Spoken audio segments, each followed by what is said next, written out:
Hey, my name is Rachel, for those of you who don't know me, and this is baby Ezekiel, baby number 3 of the Martinez family. I just wanted to jump on and share a passage with you, and I'm just going to jump right in, and then I'm going to share a word that God has given me that backs up the passage. So I'm just going to jump right in. So it starts off at Ezekiel 37. It says, "The valley of dry bones. The hand of the Lord was on me, and he brought me out by his Spirit and set me down in the middle of the valley. It was full of bones. He led me all around them. There was a great many of them on the surface of the valley, and they were very dry. Then he said to me, 'Son of man, can these bones live?' I replied, 'Lord God, only you know.' He said to me, 'Prophesy concerning these bones and say to them, dry bones, hear the word of the Lord.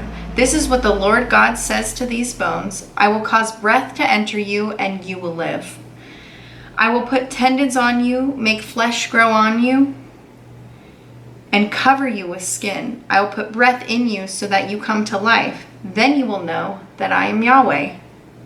So I prophesied as I had been commanded. While I was prophesying, there was a noise, a rattling sound, and the bones came together, bone to bone. As I looked, tendons appeared on them, flesh grew, and skin covered them.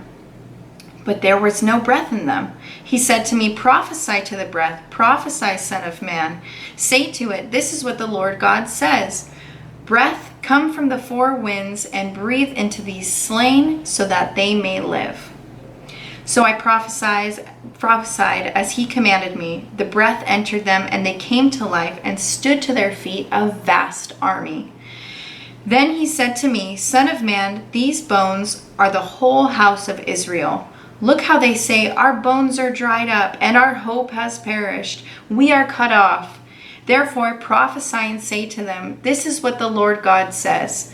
I am going to open your graves and bring you up from them, my people, and lead you into the land of Israel. You will know that I am Yahweh, my people, when I open your graves and bring you up from them. I will put my spirit in you, and you will live, and I will settle you into your own land. Then you will know that I am Yahweh. I have spoken, and I will do it. This is the declaration of the Lord." Wow. God will fill us with his power and lead us if we are listening. So he will fill us with his power and lead us if we are listening. It is not a time to let our ears go silent. How can we act or react to what God is saying to his people right now if we are just going by only what our eyes can see? God is leading us as people and individuals right now to dry areas, to dark areas, to a place that needs Jesus. And to me, that dry area is our world, is it not? Our world is such a dark place. And everyone's trying to, there's so many different people trying to shut out God from this nation.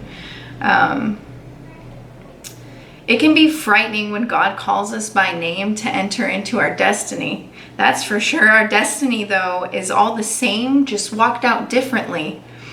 And that is to be used by Jesus, to glorify him and allow others to see God, how God has used us, and how God can take the old and make it new, make it fresh.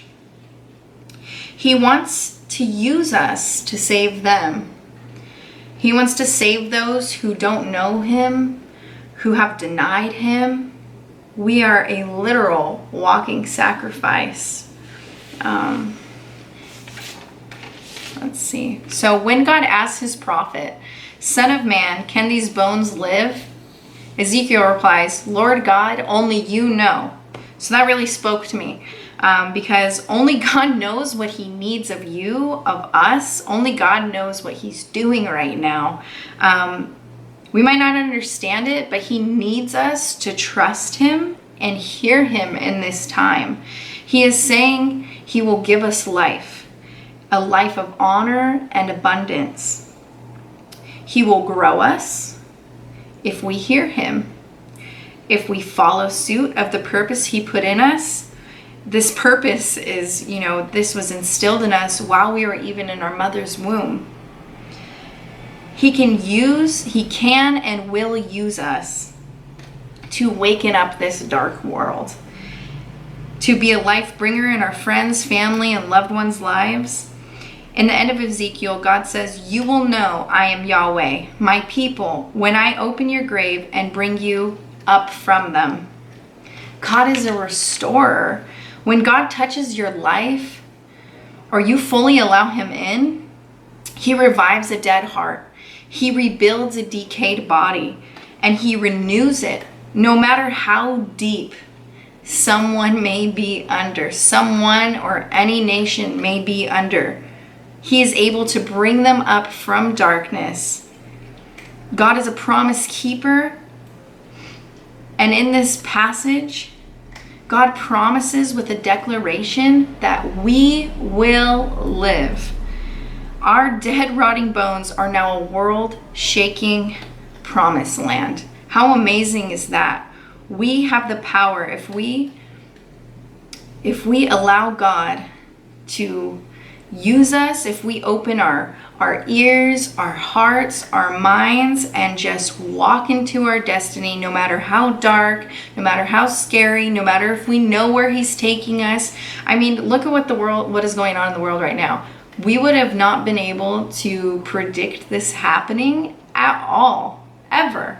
And I know that, and I'm sure, because God did speak to me before this all came, and he gave me revelations and things to share. And you know what? I didn't, because I thought, oh, that doesn't make any sense right now. Why would I share that? Why would I say that? Why would I do that? And it all makes sense. So not only is it important to hear God and be willing to hear him, it's very important to obey him in this time. So that's what I'm doing right now. God gave me this passage, and I really wanted to share it with you. He wanted me to share it with you. So I hope you have a happy Easter weekend. He is risen. And I want to know what your thoughts are on Ezekiel 37, the passage. And did this speak to you? Well, I'll see you next time, because I'm going to be doing this more often. Have a blessed weekend.